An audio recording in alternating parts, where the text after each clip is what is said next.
Militant Islam appears to be spreading its influence to more and more European towns and cities. Here in Brussels, a Muslim woman journalist, using her veil as a disguise, infiltrated the Muslim community and found so many radicalised young people, men and women, ready to use violence in their cause.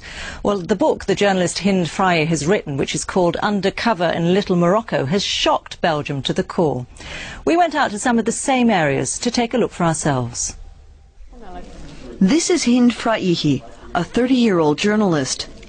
Her parents come from Morocco, but she considers herself a Belgian through and through. She was born and raised in a small Flemish town, where she also went to school and had her first job. Hind speaks fluent Arabic and has written much about the lives of Muslims in what is called the Dar al-Harb, the non-Islamic world. Her recent book about the rise of Muslim extremism in Belgium has attracted a great deal of attention. Her theory is that young Muslims of both sexes, between 15 and 25 years of age, are becoming increasingly radicalized. They reject Western values. Even their parents are alarmed. These parents often say, "I see my son or even my daughter becoming so radicalized. I don't understand it."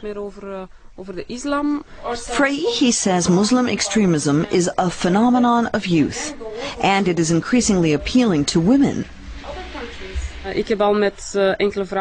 I spoke with several women, radical Muslimas, whose highest ideal is to marry a Muslim warrior. We call these women jihad brides. Here in the Molenbeek district of Brussels, more than a third of the residents are Muslims from North Africa. Hind spent 2 months living and researching here, undercover, posing as a sociology student, in order to learn more about Islamist extremism. On market day, the streets are full of people. Many stop to chat.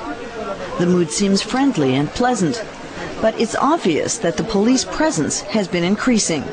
The authorities are aware of a rising potential for violence in the area. Suddenly we're told we're unwelcome. This man tells us to stop filming, warning us in no uncertain terms that he'll get violent if we don't get out of here right away. The bystanders are also upset. We move on in an attempt to defuse the situation.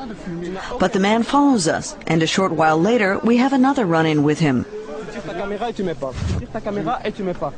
He tells us to take away the camera. He tells us we have no rights and can only film if he allows it. Belgian laws do not interest him. The man is confident that it is he who controls the neighborhood. Molenbeek's police station is located hardly 100 meters away. Many police officers are afraid that the state no longer wields authority here, at least not the sole authority. They know that Islamists view Molenbeek as subject only to Muslim law. Many of the older men despair and call these young people a lost generation. But no one wants to say it on camera. It's too dangerous to get into a fight with them. These men are arguing the rules of coexistence. Our camera is a provocation.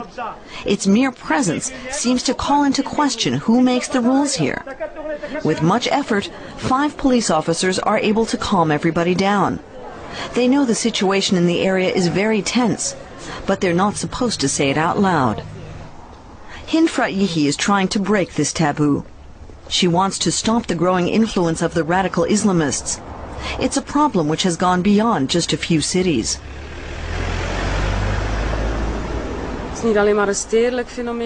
This is no longer just a phenomenon in cities.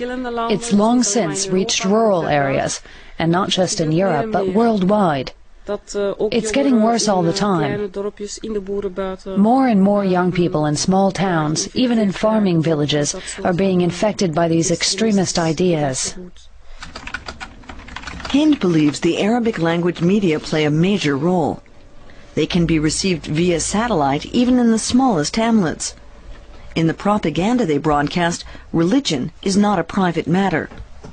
All of life is being Islamized, says Hind.